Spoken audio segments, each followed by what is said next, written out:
Good morning, still here on the West Coast. YouTubers, thanks so much for joining us. Please give us a like and subscribe if this is your first time joining us, or even if it is not. You can, of course, subscribe to our podcast by searching Hollinger in your podcast player. I don't know any other Hollingers who are as important as you, John, who podcasts. So, I don't fortunately, know. I don't know I any think Hollingers that I'm not related to. interesting. There had to be, it seems like a pretty normal name. Well, if you're It's from the right phonetic. village in Switzerland, sure. And you're really, this is a good video today too. You got the color coordinated shirt with the jersey in the background as well. This is Yeah. good stuff here. Someone who shares this household with me, but is not me, decided to clean things up a little in here. So that's part of it. All right, well, let's do a few faces here. We haven't done any in a while. How your reaction to the league's all-star changes?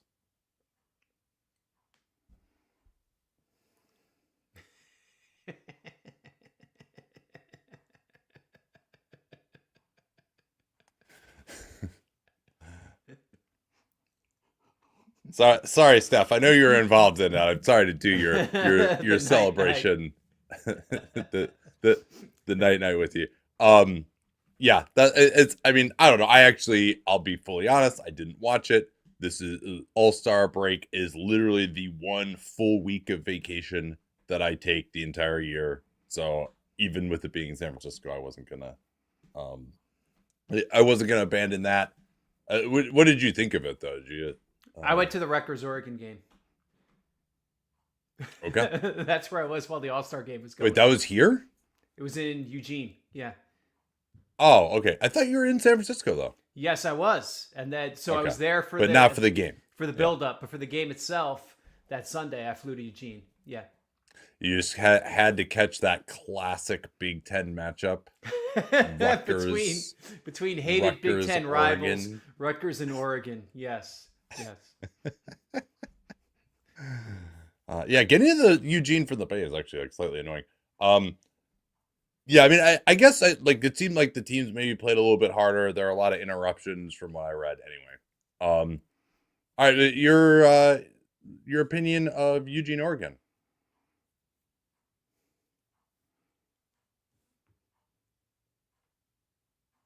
It's a good college town. Spent a night there once. Good coffee. Okay, well isn't that like 95% of the analysis for you? Yeah, pretty much. Yeah. What is a college town that has bad coffee? No. So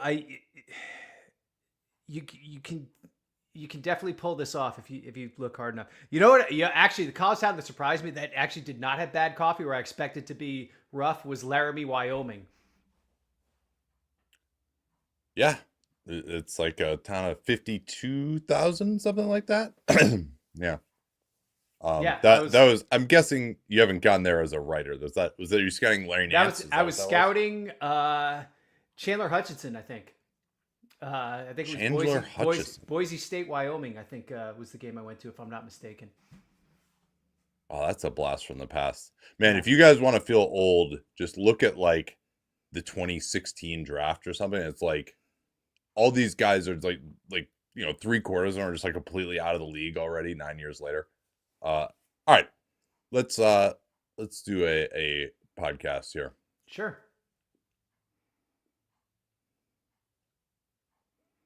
All right, welcome on to Hollinger and Duncan. I hope you all had an excellent All-Star break. And what we're going to do today is an annual tradition. Go back and look at the trades that took place during the 23-24 season. We'll actually go back a little bit further than we normally did. Usually we just look at the deadline, but there's the big Harden trade that took place during the season. Siakam, OG Anunoby. Most of the big stuff actually happened before the deadline, although there was lots of interesting stuff at the deadline as well. So I'll leave it to you, John.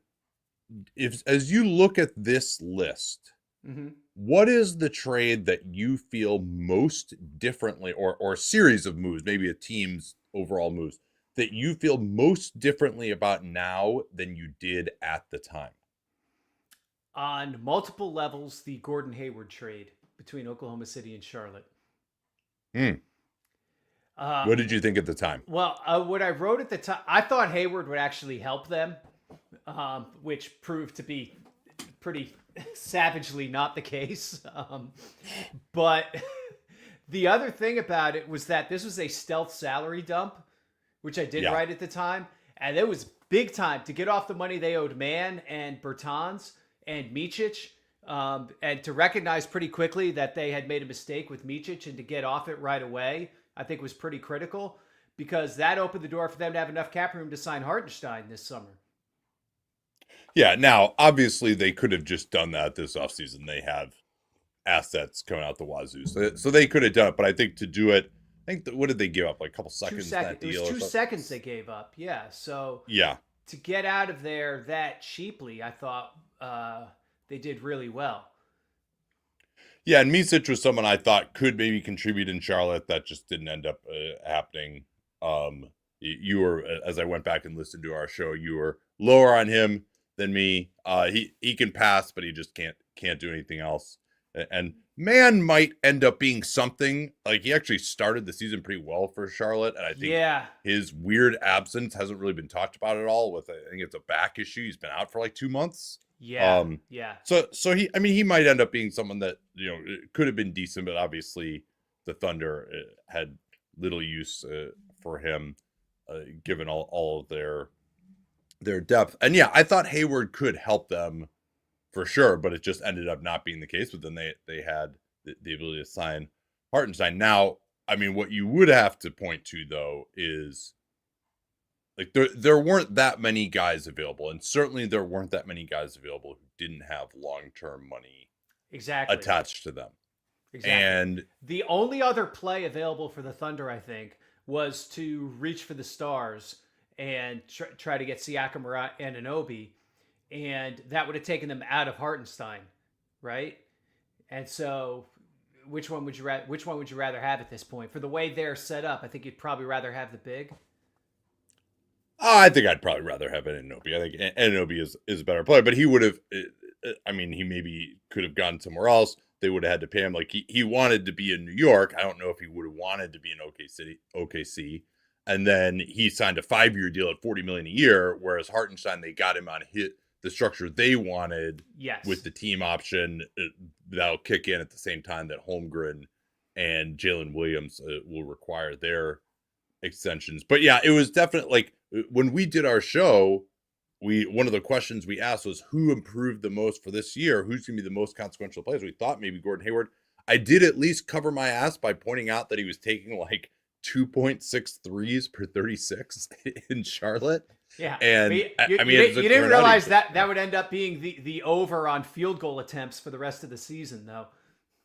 Yeah. I mean, it was remarkable just how weirdly unaggressive he was. And then he like blamed the organization for not giving him enough chances when they give him too many chances, I would say. Frankly, I thought Hayward might actually get re-signed by them. And like, cause the theory of him fit in exactly what they need. They still actually are kind of missing that third guy who can do something with the ball now. And the fact that Hayward was unplayable, that really cost them.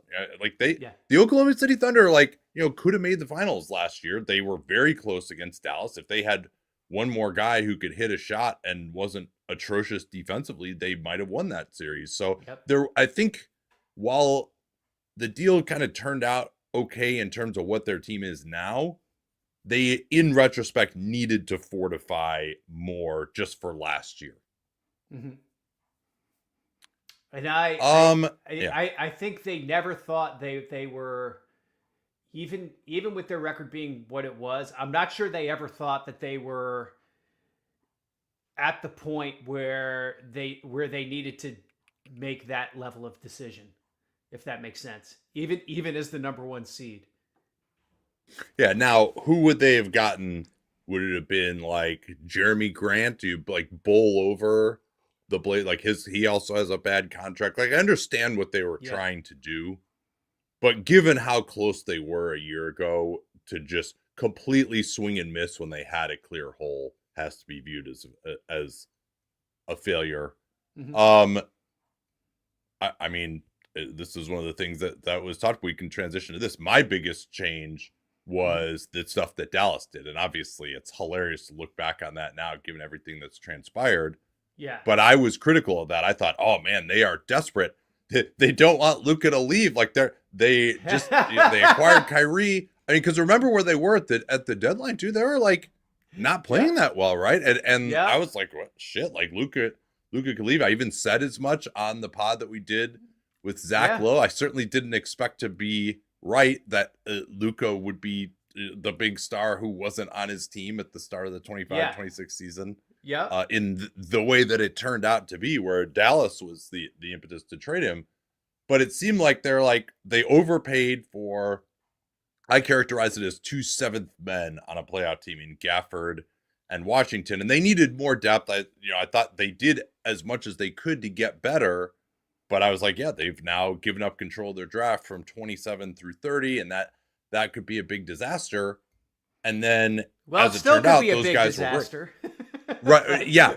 Well, I mean, yes. I mean that there's just so many moving parts there. They also, so just to remind people what they did, they moved Grant Williams to the Hornets. They got back a couple of seconds actually with PJ Washington. So then they moved Grant Williams, Seth Curry, and their 2027 first that is only top 2 protected to get PJ Washington. And then the other thing that they did was they traded a swap in, I want to say 26. 28. 28. Yeah, that's even worse actually now. Yeah. They traded a swap in 28. Yeah, go ahead. You tell us. 28 pick swap to get OKC's 24 first round pick.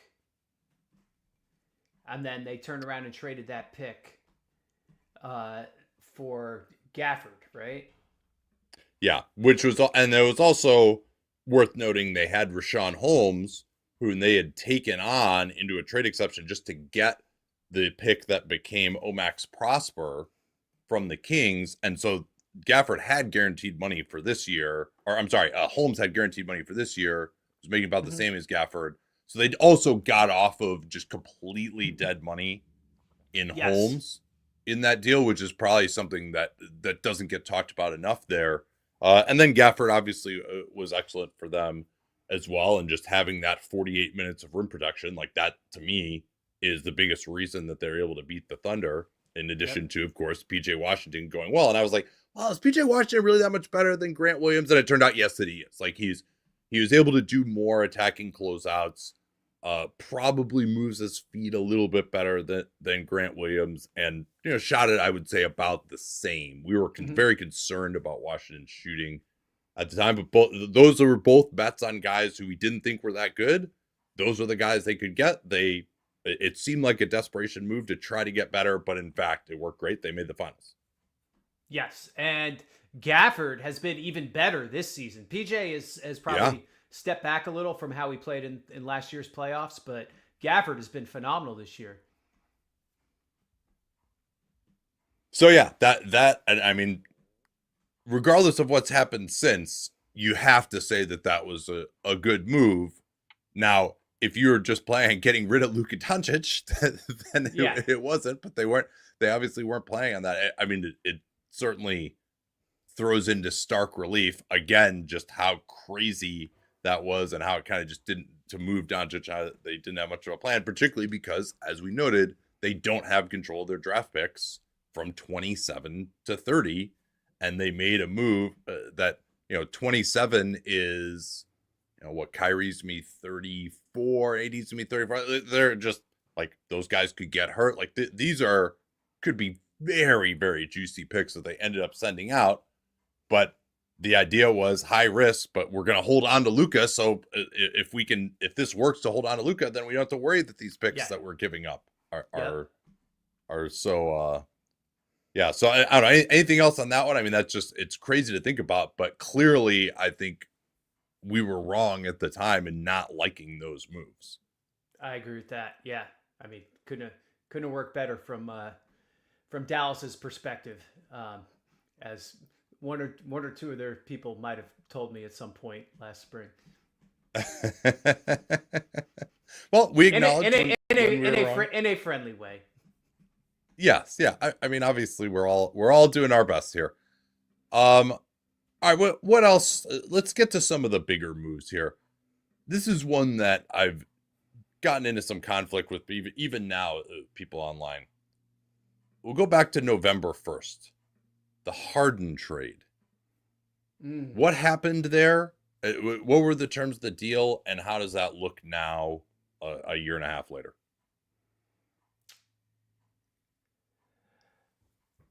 Yeah,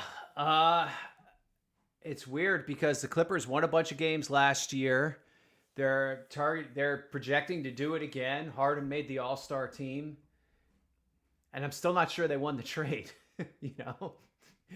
Because they gave up a big chunk of their future that they've already decided to. Like they were going all in on George, Harden, and Kawhi, and half a season later, they're going in a completely different direction. And I think even with how well things have gone there this year, they're probably going to end up in the play-in tournament. And the Sixers walked away with some real draft assets that could be very valuable at a time when they're really going to need them and are pretty short of other stuff. Harden had already demanded a trade. He wasn't playing for them. I think this was almost like a best case scenario for the Sixers, even though things have not gone great for the Sixers since this trade either. Yeah, that's the thing that most people would point to is like, look where the Clippers are now versus look where the Sixers are now. And this even goes back further to Daryl Morey not wanting to give James Harden a long-term extension. And you could say, yeah, they got Paul George instead. Paul George is better than James Harden. Well, as it turned out, that hasn't really been the case this year. I do think, though. Yeah. To effectively make a swap of not signing James Harden to a bad contract to sign Paul George to a bad contract, you would say that they lost out on that one. Yeah, because now Harden, I don't think would have accepted the same deal from the Sixers that he ended up accepting from LA. He kind of had to go through this process of realizing there wasn't much out there for him, and there was only one team that would trade for him, and that he didn't have, max offers in free agency this offseason. Yes. I mean, I think if the Sixers would have known that they could have gotten Harden for that contract, maybe they would have felt differently about continuing to have him on the team. And of course, there was all the drama there as well. They had to get rid of him. And to me, for the Clippers, everything goes back to Kawhi and his health. I didn't think that the Clippers, even had they been healthy, would have won the championship, in part because James Harden just is not like that kind of a playoff player. And certainly, if acknowledging that they don't have their draft pick now, like if they could have just having Harden on the team for these seasons hasn't been bad. Like he's given them a floor. Like he did make the All-Star team this year. I thought that was utterly ridiculous. But the problem is that they gave up another 3 years of control of their draft from 28 to 30 to do this move that, in the grand scheme of things, just got them a few extra regular season wins, and that's about it. Yeah, I'm trying to remember how the Thunder ended up with a swap out of this. I'm trying to remember how that happened. Yeah. I think they got a 27 Clippers swap, and then the Thunder had like the worst of 4 different teams, including the Clippers, in 26, and that ended up going to the Sixers. So the Thunder kind of did the same thing as they did with Dallas later on, where they took a swap and then traded away one of the, because I think they had 4 picks in 26 to start with that they didn't like. So I think they traded away the 3rd and 4th worst of those. Or I guess they did the same thing in 24 with the Gafford, the precursor of the Gafford deal, and the same thing in 26. So they traded away the worst of the 4 26 picks that they might have a possibility of to get that swap with the Clippers. But yeah, so the Clippers went from they gave up essentially 27 through 29, I believe, control of those drafts in this deal, and only one outright pick, but still, that's not great. But hey, if you're swapping with the Sixers might be a good bet to be one of the worst teams in basketball in those years as well. As it turns out, those swaps in 27 and 29, right? Yeah. Although I guess that 27 swap is actually with OKC, where it's the opposite scenario. Because they gave up 2 swaps and a first, but the Sixers received 2 firsts and 1 swap, right? Yeah. Yes. So it's just for me, this kind of the Clippers lost all this optionality. Like I think, to me, the Sixers wouldn't have been in great shape having retained Harden. That wasn't even necessarily an option anyway. Mm-hmm. So they got a bunch of stuff. They haven't really been able to use a ton of it.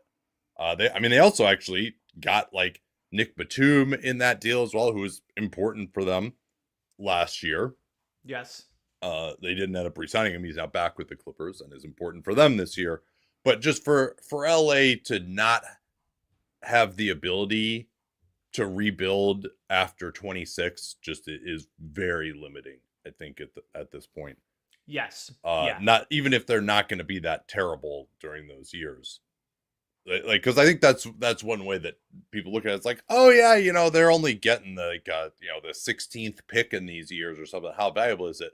Well, it hurts LA maybe to not be able to rebuild and make those picks better more even than it helps, say, the Sixers. Yeah, 100%.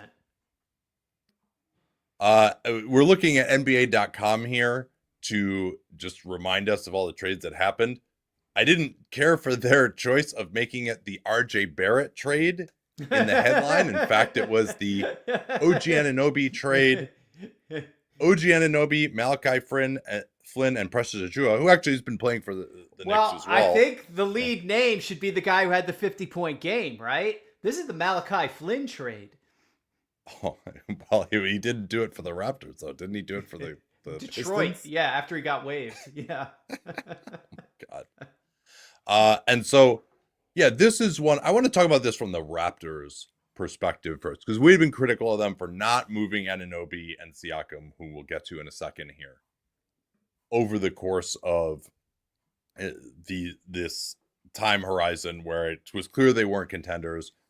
It was clear they couldn't extend him at enough that he would have accepted. And OG, great business move by him to get to New York and really get paid. Mm-hmm. And same thing with Siakam. And then what did you think of the direction the Raptors decided to go here in terms of going players rather than picks, which the Knicks had many of, at least at the time? I think it fits in with the larger question of what exactly Toronto is doing. It seems like they're trying really hard to build a team that can just go 35 and 47 every single year. Right? But when you look at the history of this and the Ingram trade and I'll say, okay, let me make the case for them. I think there's a belief there that Scotty Barnes can be like a dude, like one of the 10 best players in the league level guy. I'm not sure he's quite that good, but I think that is like at the center of kind of the belief system that's guiding everything else Toronto is doing to me. And so you acquire 2 young players, one of them Barrett, who you think maybe he's under a good contract if he just takes a little bit of a leap forward. Quickly, he was coming into restricted free agency, and then I would argue they overpaid him in restricted free agency was the big mistake there. Because they acquired players in their 20s, like you can understand what they were trying to do, that they were trying to sort of fast track the Barnes era, if you call it that, and get the players around him who were going to be kind of the core. And you could argue the Pirtle trade was part of that too, as kind of that maybe not great as elements of that have worked out. So I get that part. you wonder what else was out there. I guess that's the curious part, and you sort of don't know what the exact alternatives were. Yeah, and OG though they waited long enough that OG was going to have some control over the process, and he did. It seems want to be in New York. There was always these noises that he wanted to have a larger role in the offense, and in New York that hasn't been the case. Although he is their highest paid player. Mm-hmm. Well, no, actually, I think it's Towns. Towns is yeah, now, he's right? their second highest paid player, but he was on track to be their highest paid player, and so that he definitely could exert control over that process. Obviously, New York paid him as well. So if you're just dealing with New York, would you have rather? I mean, they did have to send back some matching salary as well. You know, New York had guys like Evan Fournier. They could have done Mm-hmm. it, built around something like that instead. I mean, OG only was making 17 at the time, or like Yes. 18, 19. So the salary match wouldn't have been difficult in the end. And so yeah, I think and quickly just hasn't been healthy at all since he got to Toronto. Yeah, you mentioned if that was really his salary expectation, that was, and they had to have had some idea of that. That doesn't look great, and now they're really after the Ingram trade and extension, they're really going to be kind of taxed out. So like. I think you're being a little harsh to say they're going to go 35 and 47. I think they could get up to 37 and 45. Um, I take it all back. Joking aside, I think he could get to 45 and 37. I'll give him 45 and 37. Not 47 and 35 though. Definitely. I mean, if these guys all evolve, maybe that's possible. I'm just not sure how good they can be defensively, but they'll have okay size. Like it's maybe if all these guys hit, they could have something interesting here. I don't love. I think if they had a better defensive center, I would feel good about it. But yeah, this is just an interesting return when you, especially you look at like what Mikal Bridges went for, and Mm-hmm. I'm sure there would have been I mean, Memphis was bad last year, but some team that would have been willing to give up more. But would OG have wanted to re-sign that? Would OG at his salary have fit into their salary structure? And OG was gonna have to get paid because the Sixers were lurking as a team, as a suitor for him. That's Yes. how he got so much Yes. money from New York in the end. And then of course the Raptors have been absolutely awful this year. I don't know how much I believe in their coaching at this point. And then they got Ingram. So I guess if you're, it's pretty funny that they went through all this rebuild to basically end up with a team that's going to be about the same as before they moved Siakam and Anunoby, right? And didn't sign Van Vliet. Yeah. Yeah. Yeah. Exactly. Well, so yeah, let's do Siakam, and then actually we haven't talked about the Ingram extension, so we'll have to get to that too. How about what they did in the Siakam deal? Well, it's a contrast, right? Because Siakam, they really did just take the expiring money, even though they opted to pick up the extra year on Bruce Brown. That was just to use him as a trade chip again. They did that for the three firsts, right? Yes, yeah. I mean, none of them are really great, right? There were two 2024 picks. One was the Pacers pick. The other one, I can't remember, was the 29th pick. What team that was? How that ended up there? I mean, that must have been OKC. Who is the second best record last year? Anyway, but it ended up being the 29th pick. It was known that it was going to be a shitty pick. And then this top 4 protected Pacers pick in 26, which is not looking particularly juicy. So they got the 3 first. They ended up moving one of those in the deal to get Kelly Olynyk and Ochai Agbaji later, which we can hit on too. So, and they also took Kyra Lewis from the Pelicans in Yes. the most awesome, obvious luxury tax dump of all time. Yes. Because they were like exactly Kyra Lewis's salary over the tax.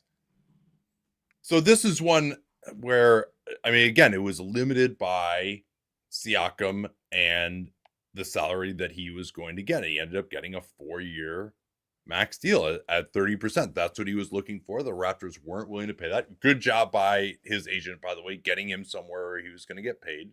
Yep. Supposedly Atlanta was in on this too. I don't know that any of these deals were that fantastic. I guess they eventually, Bruce Brown got turned into Brandon Ingram. Would you rather have right now Brandon Ingram on the extension that he just signed or Pascal Siakam on his current contract? Oh, Siakam. Even though he's older. Like, I just think he's a better player. I mean, he certainly is durable, at least, which Ingram maybe not. But Siakam, I mean, what is he? He's making way more, and he's older, right? Yeah, but I just think he has way more impact on winning. Yeah, he wasn't a great fit with Pirtle either. I mean, I think Siakam is in the perfect place right now, like playing next to Miles Turner, playing with like he would not. I don't think is nearly as impactful on another team. Whereas It's Ingram, even if he's definitely a good fit for him because it's an up-tempo team, which I think helps him. He's able to play as like a pure 4, which is his best spot. There's secondary ball handling, passing there, whatever, so he can just be a scorer. And I mean, they got to the conference finals last year. I mean, obviously other stuff happened like with injuries and whatnot, but they don't get there without this trade. Would you agree with that? No, that's true. And I think from Indiana's standpoint, I think it was a very good deal for the fit reasons that we talked about. And they weren't, and their salary structure would fit him in. Now, their salary structure was made a little more difficult by Tyrese Halliburton shredding his hamstring forever and making All NBA last year. Yeah. And apparently he's never going to be the same player, which sucks. But and that's even been admitted since then. But no, I think from the Indiana standpoint, it was good. Even knowing the deal you were going to have to give him, that worked out okay. And there again, they're well over 500 this year. They'll probably get home court advantage this season. Bucks might have something to say about that, but they'll be a pretty good team. So I think from Indiana's standpoint, definitely a good deal. From Toronto's standpoint, you never know whether they could have gotten more for him later, or they didn't want to pay him. So the kind of choice was, Now, would you rather have Brandon Ingram on his current contract plus the 3 firsts that they got, or Siakam on his new contract? I think it's reasonable to say you'd rather have Ingram for where Toronto is. They need some scoring. They also gave up a first to get Ingram, though, right? Yes. That's the one that they gave up, right? Yeah, the 26th. Yeah, so they don't have that anymore. That's right. I forgot about that. Yeah, that Pacers pick was the one that they gave up to get Ingram. So yeah, basically they ended up netting 2 crappy firsts in 2024. So it's basically Jacoby Walter and the pick that became Isaiah Collier. And now they got Ochai Agbaji and then Olynyk they got, and then immediately moved him in the Ingram deal too. So they end up netting Ingram, Agbaji, and Jacoby Walter versus Siakam. And I think Ingram's on a little better a deal because let me double check what Siakam is making. So Ingram's going to make this next bit. I think they're both going to have 3 years left after this season, right? Because Ingram's on a 3-year extension and Siakam's on a 3-year contract. Siakam's pays more annually, right? Yeah, and he's also way older too. I think that was the other thing that you might say. And the other thing with Siakam too is he's completely redundant with Barnes. That was the other issue that they were facing. So I think in the end it worked out reasonably well for them. Ingram will have to stay healthy, obviously, as you go through that. Again, I certainly share your concerns with the overall plan. Mm-hmm. And Ingram's value is at a nadir right now. It's a little weird that he hasn't even started doing any kind of running yet on this ankle sprain. I don't love that. But yeah, he's making, how much less is he making than Siakam? Yeah, he's making probably Siakam's making 52 in the last year of that deal. And Ingram, so he's making almost $10 million a year more than Ingram over the course of this.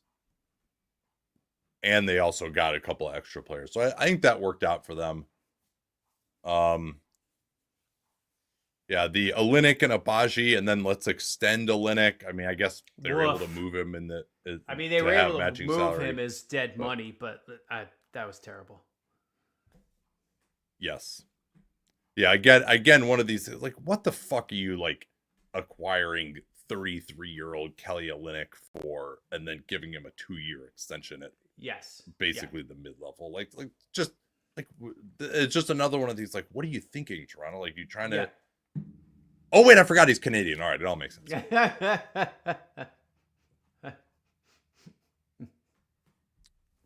While we're on the subject of the Pacers, what about the Buddy Hield Pacers deal? How does that look? Yeah, that ended up being a lot less impactful than I thought. I mean, Heal just didn't give Philly much at all. Yeah. And Indy got a couple seconds from that, which I remember at the time being a little surprised, like, oh, Buddy Hield only netted 2 seconds, and I guess that's what he's worth. Yeah, I didn't think he was going to get a first. I just kind of questioned. So, all right, did Indiana need a couple more seconds? They did get some cash to. They took back Cork Maz, who obviously they waived immediately. Doug McDermott was in that deal as a replacement for Hield. He wasn't a good enough replacement. I do feel like losing Hield kind of hurt their identity, but they also needed to clear some space for Nembhard to play. They wanted to see what they had in Mathurin, although Mathurin, I think it was after this that Mathurin had the shoulder issue and went out for the season after they made that trade. I think that's So, right. And then Shepard moved up. Yeah. Yeah. But Shepard is someone that they like too. And I think you can even argue like Shepard's as good a player as Hield. I think they felt like they couldn't fit Hield in their salary structure, particularly because they had to pay Obi Toppin more than the middle level for some reason. Hield ended up getting like $9 million a year over 3 years in the end. Maybe there was a feeling he would get more, or coming off the bench, he just wouldn't be happy, which he's chafed at sometimes. But certainly, I think Indiana's kind of missed his skill set to some degree on the offensive end because he was the guy who really was helping to turbocharge Halliburton in some respects with his transition play. So this is what I mean. I'm not going to say that this like killed the Pacers, but like having Buddy Hield on their team would have helped them last year, and he could have been re-signed for a reasonable amount. I think they just were like they wanted to just take that club out of Rick Carlisle's bag. I guess you could also say that Nembhard has really emerged, and he wouldn't have done that if Hield were still on the team. So I get it, even though I think they could have used Hield, and I don't understand as a team that's trying to compete why you just dump a decent player for a couple of seconds. Yeah, unless they thought he was going to be a problem if he wasn't playing 30 minutes. That's the only that would be the reason I would think an organization would make a move like that. Is if they just thought that there was going to be an issue there. And I don't have any intel on this. I'm just speculating, but well, yeah, other than just simply what he had done in past situations where something was not to his liking. Which of these other deals stands out to you that we need to go over, even that we've kind of forgotten about, or that your opinion has changed on, anything like that? The Grizzlies getting literally anything for David Roddy remains a Christmas miracle. That they got a pick swap from Phoenix. And they're like third in line, but still, like to get any positive asset for that was incredible. Well, wasn't that part of that was it was part of the Royce O'Neal trade. Well, I think they gave up seconds. They gave seconds to the Suns in exchange for that 26 pick swap. That's what I think it was more than Roddy. And it was also just a salary dump and a roster dump. Because the Suns, back when you could still aggregate, put together all these minimum guys. They put together Metu, Watanabe, Bates Diop, Jordan Goodwin. Yes. To bring back O'Neal and then also Roddy. And then as part of that, I think there's kind of two separate trades. They gave up this pick swap to the Grizz in 26 and got and then the Suns got these future seconds. The Nets, I don't think, had a 26 pick that they could swap with the Suns. So then that ended up being, I think, some of the ammo the Suns used to go get Royce O'Neal, which it's actually worked out fine. I mean, they ended up giving him a long deal. The Suns have struggled. I don't know that like Royce O'Neal is the reason for that. That seemed like a fine move in the end. Yeah. They overpaid him, in his contract, but like that's that's Phoenix's MO. They knew they were doing that the second they made the trade. This is an interesting one here. The Steven Adams deal to Houston, and Adams I think has helped them. Sometimes he'll play, sometimes he won't. It ended up being the Houston gave up 3 seconds and Victor Oladipo, who was an expiring contract at the time, yes, to get Steven Adams. And Adams, remember, didn't play at all last year. He had to have a surgery on that knee that he had hurt back in the 23 season. But he's actually come back and been, a quality backup center. The Rockets also did that to have matching salary for this year. As it turns out, that's not going to actually matter. But I think Adams is someone who they could bring back. They've been so good on the offensive glass. He's really helped them with that. So it seemed like should the Grizz have held on to Steven Adams? I don't think so. I mean, they wanted to see some of these other guys play. So I think this was actually ended up being a win-win. Yeah. For both teams. Yeah. It was just a very odd trade when you had two guys who were out for the season being traded for each other at the time. Yeah, and then having draft equity on top of that. Absolutely. Okay, the one we haven't talked about, Charlotte, Miami, Terry Rozier trade. Oh, man. Boy, just don't... You walk around to like live in Miami or Prime 112 and you mention this trade and people just go crazy. They walk out of there. They're just so miserable. How dare you even bring this trade out for people in Miami? Like Rozier has like barely been a rotation player for them, and then he also managed to get hurt. They last year and didn't contribute in the playoffs. Of course, everyone got hurt in the playoffs too, but it was just, I mean, I guess they thought they were getting someone for the playoffs. Like, let's recall the Heat probably still were thinking maybe they could even like make some noise in the playoffs last year, and they made this move. But yeah, God, they had made the finals the previous season, right? So yes, but wow, has this not worked out? And pretty expensive price, right, for the level of player they got, even if it had quote unquote worked. Because it's the pick is lottery protected 1 year and then it goes unprotected. So yeah, I mean that's the other thing too, is if they don't make the playoffs this year, not only does their 26 pick become unprotected, but then so does this one. It'll roll over from 27 when it's lotto protected to 28 when it's unprotected. I was very critical of this move at the time. I thought that Rozier was overrated. I didn't like the idea of a Rozier backcourt with Tyler Hero. They felt like they could rehabilitate Rozier into the defender he was in Boston. That ship had really kind of sailed. He hasn't shot it that well either. Like he had a pretty down year the previous year and then came back and got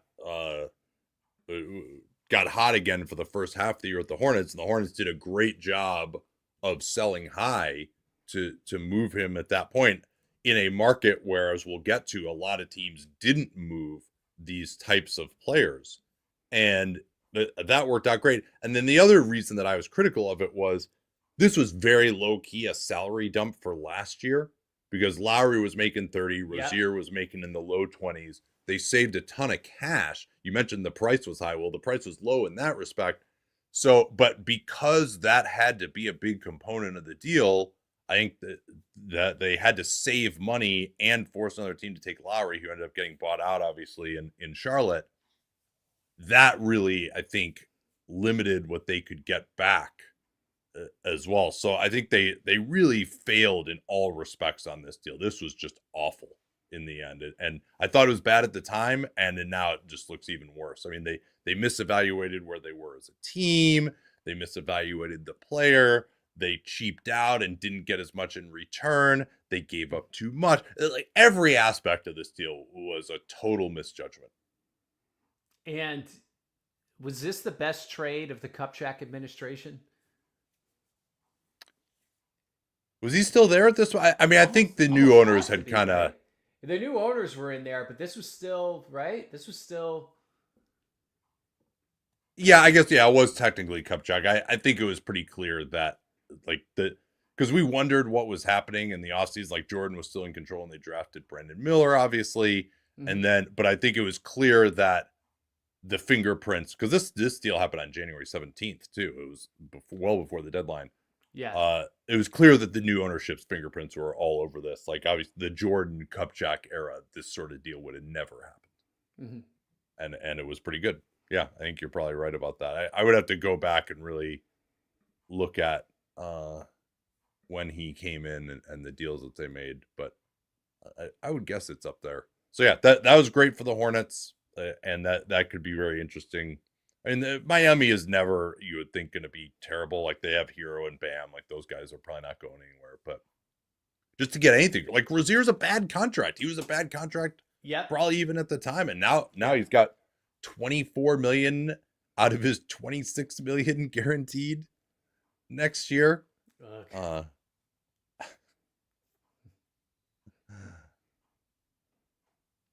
Yeah, all right. Anything else stick out to you here that we want to talk about? There's a lot of small ball deals here. Oh, what about the Pistons Knicks trade? That's an interesting one. Well, it's interesting how inconsequential ended up being, right? Except for the It fact is, that yeah. Bogdanovich, the only impact Bogdanovich made was that they picked up his guarantee to put him in the Bridges deal. Yeah, although they could have done the same with Fournier in the end as well, who went out in this deal. So basically, just to remind people what it was, Alec Burks and Boyan going to the Knicks. Pistons got Quentin Grimes and 2 future seconds, along with Fournier as the main matching salary. Yep. And, thought it would fortify the Knicks bench. Bogdanovich got hurt. Like we haven't seen him all year this year. And he was bad even before he got hurt. Burks was really bad in New York. He said he's been a little better in Miami this year. But again, just no impact at all. Yeah, Boyan did get hurt in the playoffs, and that obviously was an issue. He actually just had to have another surgery. But we did talk about this at the time, that part of the appeal was that Boyan could play, but also would be matching salary for next year in a way that Fournier wouldn't be. And he ended up getting hurt. He probably would have been in the Knicks rotation again this year had he not been hurt, and obviously not been traded. And yeah, Burks ended up being of little consequence. So yeah, I mean, Grimes was another one. We're like, what are they doing with Grimes? Is there something wrong with his knee? As it turned out, yeah, he barely played for Detroit in the end, and then he was a big piece along with getting that they traded him for Tim Hardaway Jr. in 3 seconds, and we're wondering what the hell they do with that. Like is Detroit actually good enough now that we can say that like Tim Hardaway Jr. helped them and like it was worth acquiring him? Like they're gonna be probably a top 6 playoff team. Yeah. I mean, this whole thing going on with Detroit is crazy. It's crazy. It's JB Bickerstaff. The guy, he is like, he's a modern day Mark Jackson, except he's now done it with multiple teams. And the thing that sticks out, I mean, Malik Beasley, like, have you been following this crazy heater who's been on for like the last month? Oh yeah. He's taking like a 3-pointer like every 2 minutes or something and hitting like 50% of them. Like it's insane. And then like Hardaway actually hasn't really been good. So it's hard to say like he's been a big factor. I mean, to me, Yeah. it's been Cade and Duran, and then getting Asar Thompson into the mix. I mean, I think those have been kind of the 3 biggest. And then in addition to Beasley not missing a shot for a month. Yeah. And net rating superstar Tobias Harris. Yeah. They're like 10 points, 100 better with him on the floor. Yeah, obviously this was done by the Weaver administration, and then Langdon came in and ended up moving Grimes. Grimes now again is on Philly, weirdly enough. So yeah, this ended up being like more deck chairsy than we thought. We were really big on the Knicks, like getting 2 rotation players. Yeah. We were actually hilariously talking about, oh man, the Knicks have this incredibly deep team. Things have changed since then.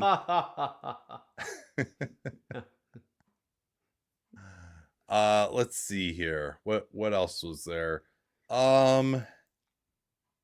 The Celtics giving up a 2024 second to get Jaden Springer. That was unusual to me at the time, and they just liked Springer, thought he had a chance as a defender. I think they still like Springer even this year. They just couldn't justify keeping him around at his number with their tax position. Yeah, but to acquire a guy like that into a trade exception, give something up, and then basically have him not play at all for you, that's pretty bad. That stinks. Yeah. And also, like, part of the reason he wasn't going to play is because he can't shoot. Joe Mazzulla wants everyone to be able to shoot, so it seems like there's a disconnect there. Let's see, was there any other? The annual Dennis Schroeder trade. Annual? I think you mean biannual. I think it says semi-annual at this point. Yeah. Yeah, this was kind of an odd one at the time. It was Spencer Dinwiddie, who was on the Nets. You remember, he got traded there, and I thought he actually would be good for them because he was good in Dallas. He got traded there as part of the Kyrie deal. Yep. And then they basically told him he's not allowed to run any pick and rolls anymore. He sulked, got sent to the Raptors, immediately bought out, signed with the Lakers, said that the Lakers were like his father and the Mavs were like his mother. I guess he didn't like living with his father, and then he signed with the Mavs. And then all of a sudden he's been like totally passable again with the Mavs. But then I guess, the Raptors just got off of the money of Schroeder for this year.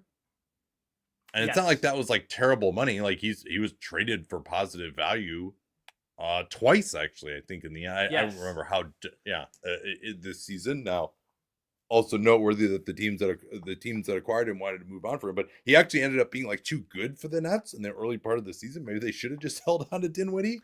So the Nets. So can we discuss the fact that they basically, like, they did this trade and then took the money that they would have paid Schroeder and gave it to Kelly Olynyk? Or the Raptors, you mean? Yeah.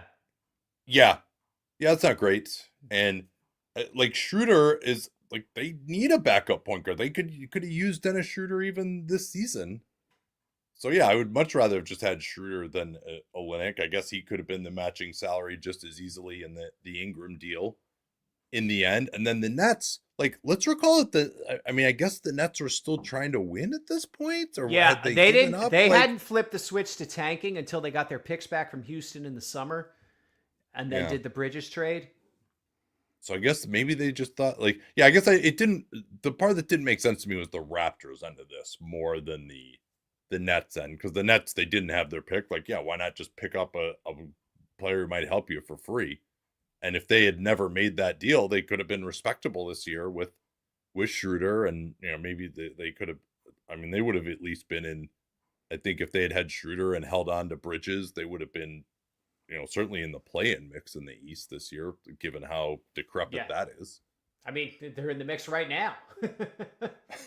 Oh my God, you're right. It's really bad. So, the Celtics got Xavier Tillman and ended up having to give up 2 seconds for him. He didn't do much except he had that great game 3 in the finals, and all right, that was a huge game. Like that, you win the championship, you don't have to complain. Yeah, and should we discuss the Pistons getting Danilo Gallinari and Mike Muscala, and the Wizards getting Marvin Bagley III, Isaiah Livers, and 2 seconds? This was the Pistons, I guess, like, it was a Bagley salary dump. Dumping Bagley's salary for this year at the cost of 2 seconds. That actually worked out okay. Like, they did some stuff with their cap space. Like, that's the Pistons have plenty of seconds.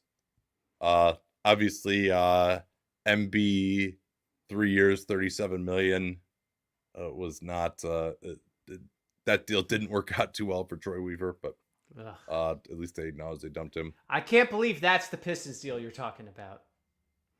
as opposed to. The trade with Utah for friend of the show Simone Fontecchio. Isn't he like your favorite Yeah. player? Yeah, no, I still think he's pretty good. But he sadly, when I watched the Pistons the other day, he was out with a dislocated finger. But Utah, good job just moving him because he was actually helping them, and they ended up retaining their pick.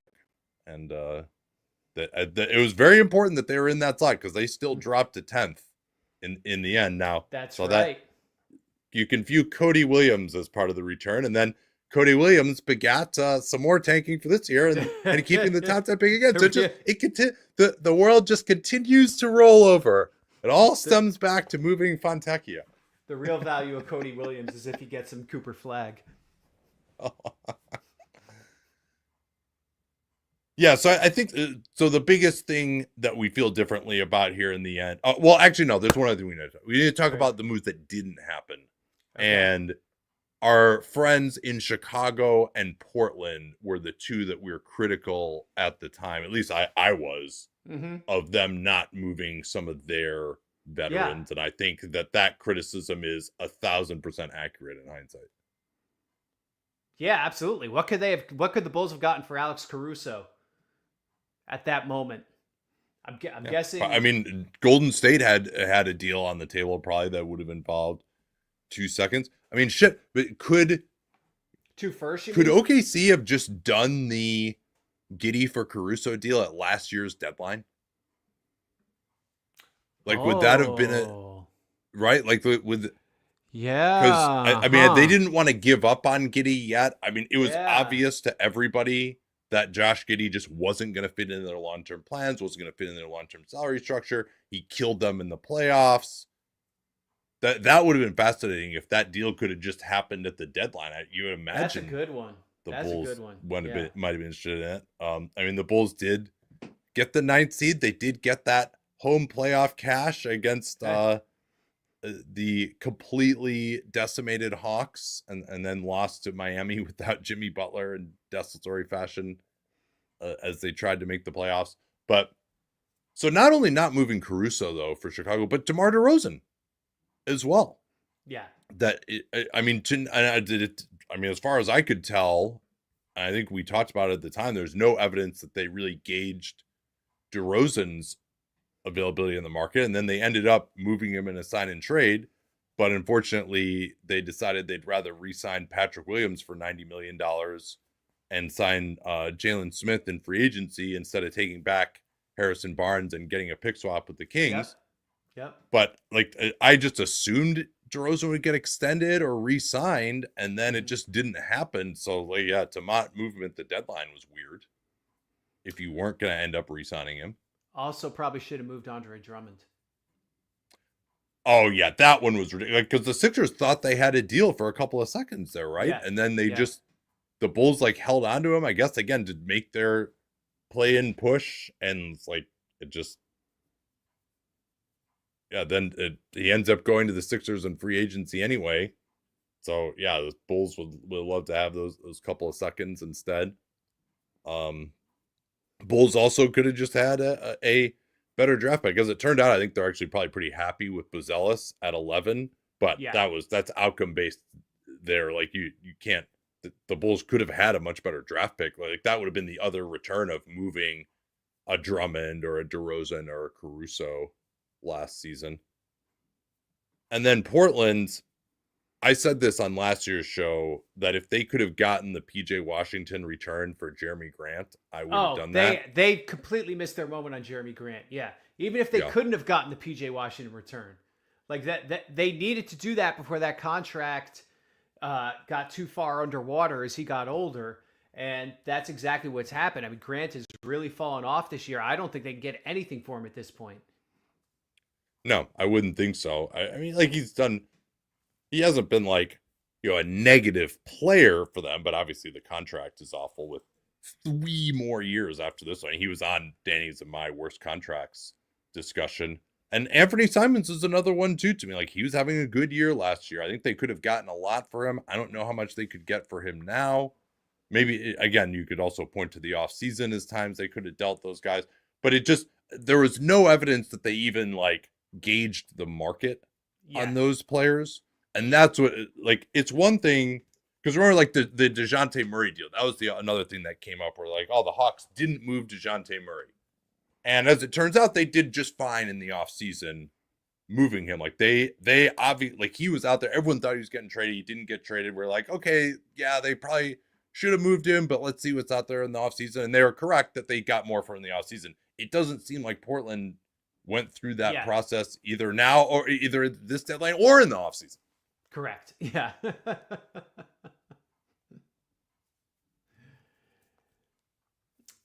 So yeah, I think those are the two. I'm trying to think if there are any other like moves that didn't happen that I was. I mean, you could argue Portland should have traded Matisse Thybulle too. Yes. Well, although they couldn't have done so without his consent because they did match the offer sheet. Right. But I don't. Yeah. I don't think that. I'm not sure how much persuading would have needed to happen there. Yeah. Yeah, so I threw our transcript into ChatGPT just to like make sure that I got the summary of everything we said last time. So here's what it said of the Chicago Bulls. Holding on to Alex Caruso despite high trade value was questionable. No long-term plan, stuck in mediocrity, directionless front office. Wow. Okay. Those are the 3 bullet points. Like, this I think this AI thing might have a future, John. Okay. All right. That's good. I was really interested to see what it was going to come back with. Do you want to eliminate Supermax for owner out bet team? What's that? Yeah, that's right. I was gonna say, should we eliminate a team from the playoffs before we go? Oh, let's do it. Yes. Lovely. Okay, let's call up the old list here. We have eliminated a total of a mere 6 teams. Although the Portland Trailblazers were the last one on January 16th, and they actually have. They've been a little spicy. They're still going to miss the playoffs, but yeah. Yeah, so we've got Utah, Washington, Brooklyn, New Orleans, Charlotte, and Portland. Hey, Portland, is that totally insane that they could get the 10th seed? Is that totally insane? Especially if Phoenix continues this ridiculous free fall. The Spurs are with Victor. Actually, yeah. You know what? No, let's actually talk about Victor being out because we haven't talked since, and that's actually more important. Yeah. To get your thoughts on that rather than eliminating a team from the playoffs. So if we have time, we'll do that too. But yeah, I realize we haven't talked in like 2 weeks. So. Yeah, it's. I think. Obviously, is this going to affect him long term? Can he play at the beginning of next year? We've seen guys come back from this, so you hope the answer is yes to that. And if so, I mean, it sort of helps the Spurs stumble into now a better situation right out of this year's draft, where it's pretty easy for them to fall into top 7, top 8 lottery odds, and who knows what happens there. It's also kind of a weird time for them because they've struggled to integrate De'Aaron Fox, and I still feel like he's running to the corner all the time and watching Chris Paul operate, and they haven't really given him the keys to me the way that they need to if they're really all in on this transaction. And Chris Paul is he's still good, but he's also kind of in the way of this. It's a really interesting time there to me. Yeah, it is kind of odd. Fox is 27 usage and 54% true shooting so far there. Yeah, I mean, they're just starting Chris Paul because probably they promised Chris Paul that he was going to start. I've threw this around. I haven't talked to anyone about this. It doesn't seem like it would happen, but now that Victor is out for the year, could Chris Paul get bought out?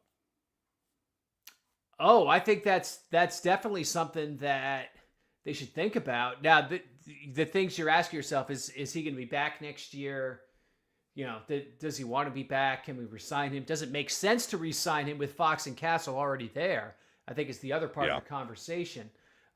So yeah, I think that has to be on the table. Certainly, if I'm another team and I'm friendly with Chris's agent, I'm like, hey, what's going on over there, huh? The only issue I had is that of the places that he theoretically would want to go, none of them really seem to have much use for him at this point. Like Lakers, Clippers, neither of those really seem to make sense. Phoenix, whether he wants to go back there or not, that wouldn't necessarily make sense either. Golden State, they don't have a need for him at this point. So there isn't necessarily an obvious landing ground. And now he's making little enough that I don't think the whole like Chris Paul's bird rights thing matters too much. But I mean, I guess the question is just like, if you're San Antonio, yeah, sure, you want to come off the bench next year. Yeah, we'd love to have you still. But like you said, like this starting him and Fox together thing is kind of ridiculous. Like Chris Paul is not someone who should be playing next to another point guard at this point in his career. Certainly, maybe when it was James Harden, sure. Yeah, especially. So, but I struggle to find another. Actually, what about Oklahoma City? Ooh, I like that. Another place where he has spent time, although that was under a different coach. Yeah, I like that. He spent time there twice. That first season with the then Hornets, they played in Oklahoma City. Oh, yeah, you're right.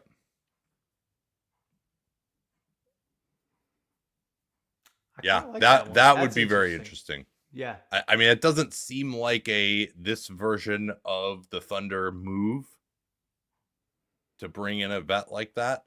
And obviously, he's not, I don't know, he fits next to Shea, but they do desperately need another ball handler. Like on the second unit, he could be very useful, but does he, like, it probably honestly would be better for his career to just like play more in San Antonio this year. And because you could see him go to die there just like Gordon Hayward did. Yeah. So maybe he just wouldn't be interested in that. But that's like the most logical one to me. Yeah, because there really isn't, because he wants to be in the West, obviously. There really isn't another. Why does he want to be in the West? Just because of his family, like being close to LA or whatever. Oh, huh. That's my. So he doesn't want to come to Atlanta and play 10 minutes behind Trey. Yeah, I mean, like in the East, even is there a team that he would make a lot of sense for, like Milwaukee? Milwaukee, maybe.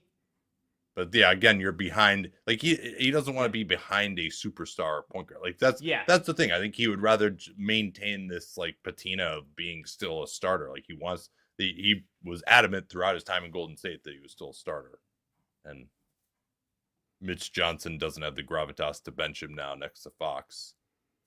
So yeah, I mean, my prediction would be he just ends up. Oh no! What about Yeah, unless he wanted to go to Orlando. You gonna start there? Yeah. Huh. Well, no, he wouldn't. They would have. So he would start next to Suggs. Yeah. And they move KCP to the bench. I guess he could like nominally start and then run some of the second unit. Yeah, they could definitely use someone with a brain on that team. That would be helpful. But sorry, how worried are you about Victor after this? I'm not sure how. Tough to say, yeah, I know. I'm not sure how much I should worry. I'm a little conflicted on that. Like everything I've read though is that it's not Bosch. So because it's not impacted with the lungs now. And Bosch too, he had a second issue. So, yeah. And you just hope that this isn't presaging, other issues or whatever. I mean, so of all the instances of this, the only guy who's had, like, Bosch has been the only one who had a recurrence. And again, that was an issue, where it was happening with the lungs.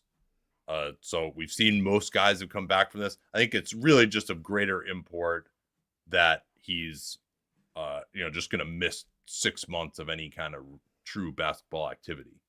But it also helps their draft pick. So I don't know what to think about it in the end. I ultimately, I'm hoping that it just doesn't really matter that much.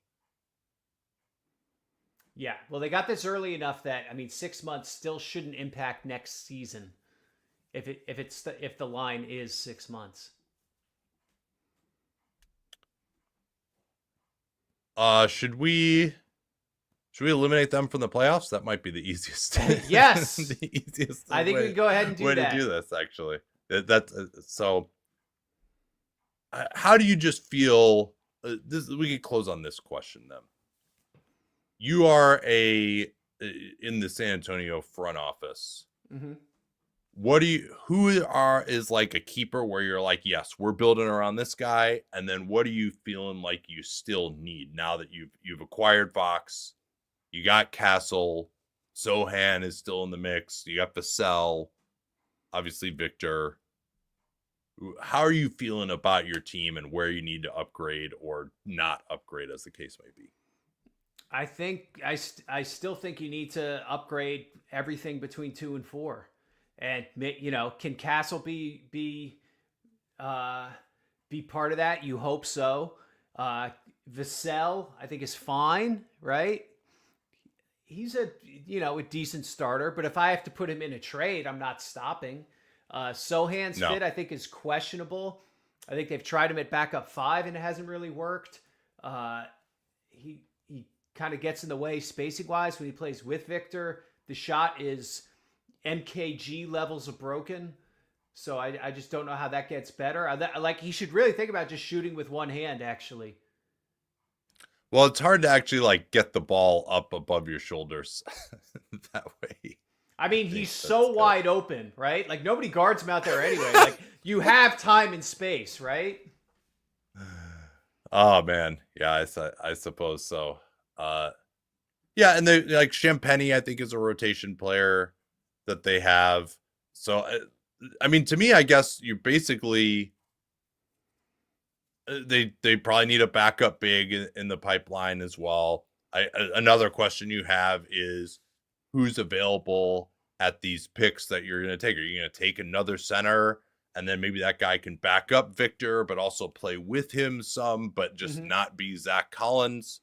Yeah. And so I think ultimately everything is open right now, and there's nobody other than Fox and Victor. There's nobody that I'm like, oh, I'm not drafting over the top of this guy. It helps too that 2 through 4 can kind of be nebulous, and Vassell can play the 2 or the 3, play next to some guys. Castle could maybe be a point guard or a shooting guard, but there are, to me, other than Fox and Victor, there are no sacred cows. Absolutely. Yeah.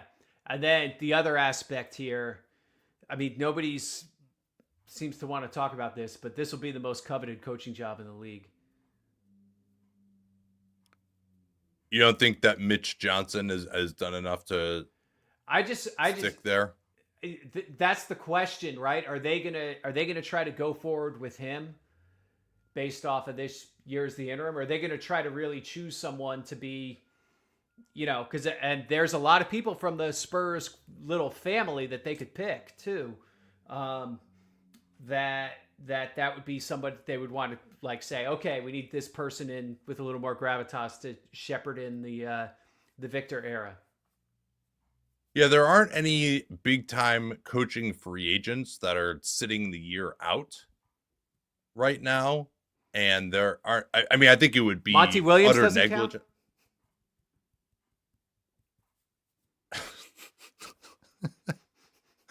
Sorry. That's okay. I think though it would be utter negligence to not at least open up the process. Right. Like this is a generational player to just Mitch. I'm not saying he's done a bad job. I mean, it does seem like maybe he's kind of being groomed there. I'm sure Pop will have a say. It's certainly the Spurs' way to promote from within. Mm-hmm. But is there anyone who could get fired that is really so awesome for them? I don't really think there is. Well, I mean, the two guys, you know what? Yeah. The 2 guys who are in the family who might not be quote unquote fired, but could maybe wrangle themselves out, if they wanted to, would be Mike Budenholzer and Quinn Snyder. Yeah, I don't know. I think Bud the Blue might be off that rose at this point. maybe less so for Snyder. But I mean, both those teams are 27 and 31 right now. But yeah, that does seem to be the two that kind of stick out to some degree. Yeah, I don't really see anyone. And the other thing too, Steve Kerr only has 1 year left on his contract after this. Ooh. Huh. Although I guess Steph did extend now for another year. Yeah, I wonder if he's gonna. I've always thought of him riding off into the sunset with Steph and Draymond. Yeah, but I don't know if their horses have enough legs to actually get there. Yeah, they might, yeah. they may die due to lack of water well before actually reaching the sunset. Just to the extent that like it may not end that well for them. But they got Jimmy now. Obviously, they're very focused on that. Jimmy's under contract for another 2 years, so I'm sure we'll talk more about them in future programs. Do you think it's obvious that Fox is just going to get the max as soon as he can? He'll get the 4-year extension on August 2nd. I mean, to me, that had to be at least somewhat baked in. What if he plays like this the rest of the year? I still think somebody else would pay him if the Spurs didn't. Well, I mean, he's under contract, right? It would be an extension, and he couldn't sign it if he got retraded. I mean, I guess that summer of 26 is shaping up to be something. It's whenever a guy gets traded, you're always like, this guy was great in Sacramento when they gave him the ball all the time. Like, this is really, he's never been like close to that 60% true shooting level. Is this really him? But hopefully he'll start playing better. I think he's a really good player, but it's something to keep an eye on of whether that's it's just done. It doesn't matter what he does between now and then. I mean, they may also just end up shutting him down towards the end too. Yeah, I mean, if he has any kind of like hangnail or anything, you would think that they would do that just based on where they are. He has some sort of a finger injury, actually. That could be the other aspect of this too. All right, then. Well, I will mark down the San Antonio Spurs as eliminated from the playoffs on our sheet. Much as it probably would have gone with the Raptors if we hadn't already been talking about the Spurs, but sometimes the radio needs to take precedence. But we'll be back next week exclusively on Dunked On Prime. We'll hope to see y'all there. And for those listening on YouTube, please give us a like and subscribe and hit the notification as well, because we do these shows live. You can get in with some questions. Actually, let's see. Do we have any comments here? Tyson says the Kings make the most sense for CP. Yeah, that seems like it's just too, like, why not just stay in San Antonio? You got your house there at this point. Like, no real reason to go there. Do we see the Rockets Nets picks trade different in light of what the Mavs and Suns have done this year? Because recall those that trade involved Brooklyn getting 2 of their picks back in 25 and 26 for future Suns and Mavs picks that ended up being the highest and second highest, they basically just got Phoenix and Dallas's first in 29 and gave up their own potential swap in 29. Yeah. Well, in addition to getting a 27 Phoenix first as well. The thing they wanted was those Phoenix picks. I mean, they knew the Phoenix Suns were headed this direction the day they made that trade. The Dallas one is a nice surprise, I think. Man.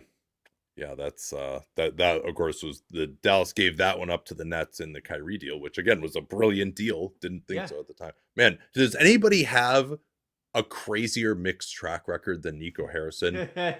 First, he immediately fails to pay Jalen Brunson and loses him. That's right. Then he trades for Kyrie in a deal that a lot of people hated, and that worked out great. Yeah. Then in the next trade deadline, he trades for Washington and Gafford, a deal that a lot of people hated. That worked out great. Then he picked up Klay. Yeah, Hardaway for Grimes. You got Klay Thompson, and then he trades away Luka. It's just wow, it's insane. Okay, we got to wrap this up here. Thanks so much, everyone, for watching, and we'll talk to y'all next week.